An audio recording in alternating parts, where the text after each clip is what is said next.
Hola a todos, esperando que estén bien. Hoy día vamos a tener nuestro penúltimo tutorial en el cual vamos a ver y hablar un poco sobre a grandes rasgos definiciones y cómo abarcar finalmente un controlador de tipo feedforward o FF como le- se abrevia.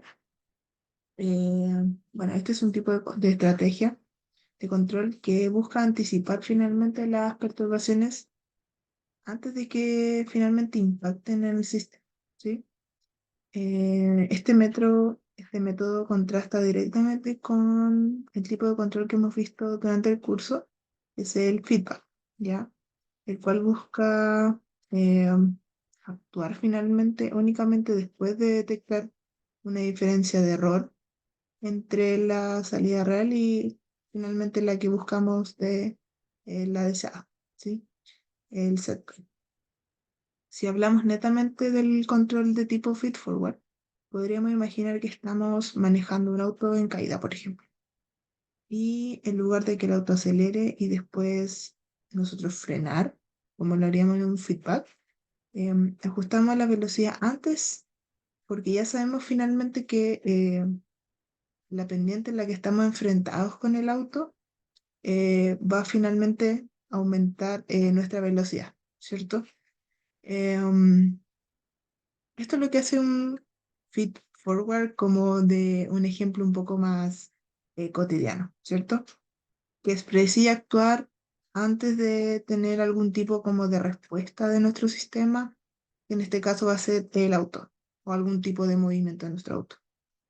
En conclusión, podemos decir que el control feed forward, la acción correctiva se basa en medir directamente las perturbaciones externas y aplicar ajustes antes de que estas como que finalmente afecten a la salida de nuestro sistema o modelo.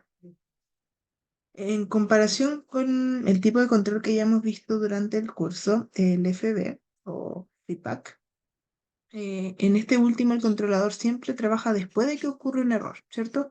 Por ejemplo, si una corriente de aire enfría una pieza en la que estamos, por ejemplo, abrimos la ventana, nosotros vamos a detectar que va a caer fuertemente la temperatura, ¿cierto? Nos va a empezar a dar frío y va a afectar finalmente la temperatura de nuestra pieza.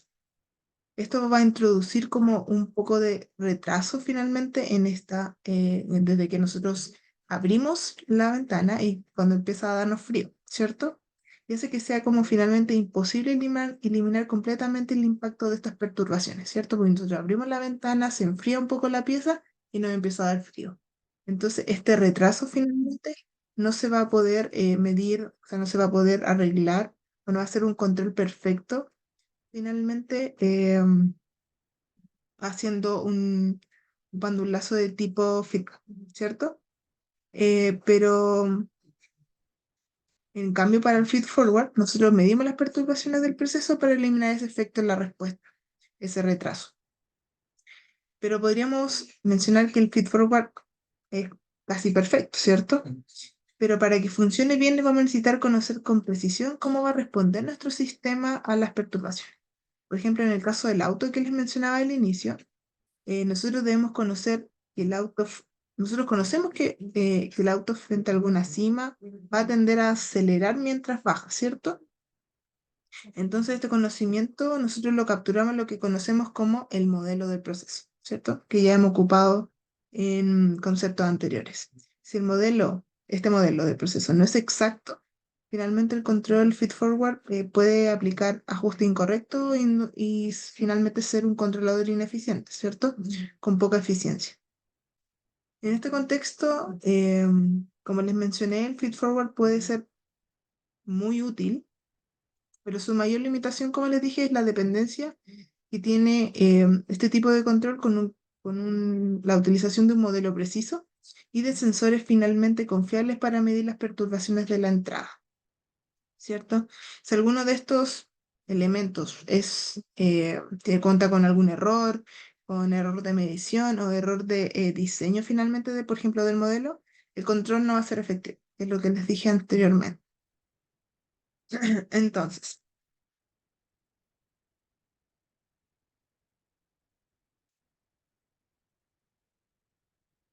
Entonces vamos a la siguiente slide.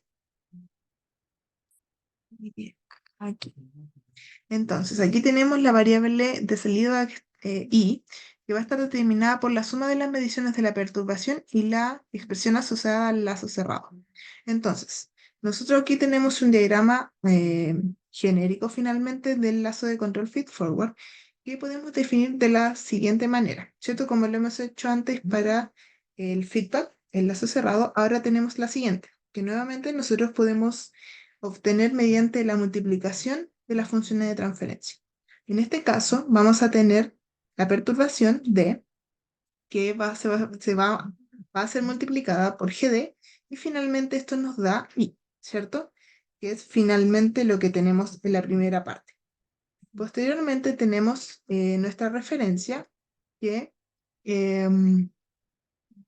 aquí vamos a tener que ISP va a ser multiplicación de GSP, GC por GF por GP, para que finalmente me dé la salida, ¿cierto? Que es lo que tenemos en la segunda expresión, ¿cierto? GP por GF por GS por la variable de entrada por GSP. Y finalmente, como podemos notar, la perturbación cuenta con otra señal, ¿cierto? Que va en dirección contraria. En este caso va a ser GM por GC por GF por GP. Pero en este caso va a ser de signo negativo, ¿cierto? De manera contraria que era en el de referencia que va a ser con signo positivo. Entonces, eso se ve reflejado de la siguiente manera, donde nuevamente teníamos D por M por S por GM por GC por GF por GP y finalmente me va a dar la salida, ¿cierto? Que es lo que está acá, en esta parte, esta multiplicación, que en este caso ya fue ya simplificada.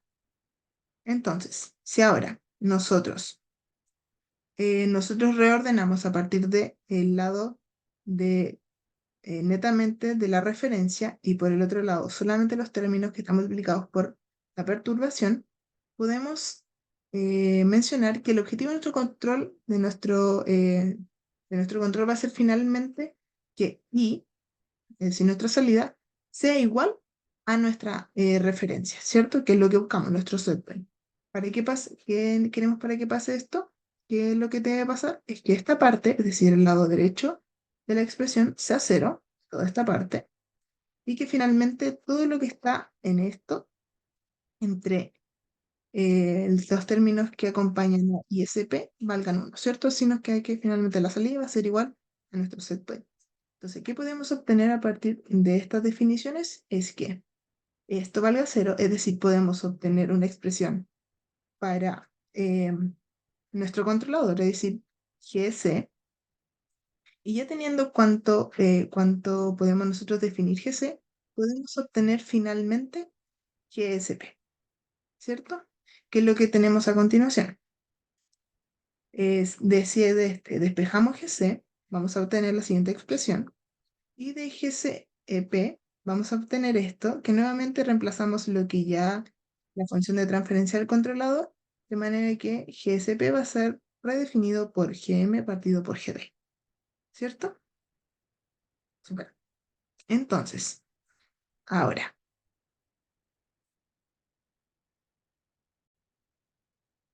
una vez que nosotros definimos una expresión para GC y GSP, tenemos que conocer algunas estrategias para poder finalmente diseñar nuestro controlador en FeedForward. Por ejemplo, en ciertos casos que nosotros no necesitamos preocuparnos finalmente de las respuestas dinámicas de un sistema, sino solo como su comportamiento se va a ver a largo plazo, es decir, que vamos a ver finalmente cómo va a se comportar nuestro sistema frente al estado estacionario, enfocamos nuestro análisis y nuestra resolución en este estado, ¿cierto? Para lo cual vamos a simplificar las funciones de transferencia al considerar únicamente sus ganancias estáticas, es decir, Kp, Kf, Kd y Km para las funciones de transferencia respectivas. Entonces, lo podemos reescribir de manera que se considere solamente las constantes, o sea, las ganancias estáticas en función de la relación de entrada y salida cuando ya se alcanzó el equilibrio, de manera que GP', GF', GD' y GM' van a ser finalmente las componentes dinámicas que nosotros vamos a querer despreciar, ¿cierto? Entonces, una vez que redefinimos a partir de estas reescripciones de estas funciones de transferencia, podemos obtener finalmente GC, GSP en función de las constantes de las ganancias estáticas, para que finalmente podamos diseñar el control de tipo feed-forward. De esto podemos mencionar que GC se ajusta en función de las ganancias estáticas tanto de la planta como de las perturbaciones, mientras que GSP asegura que la referencia está adecuadamente escalada en función de GM y GD. ¿Sí? La ventaja de este método de simplificación es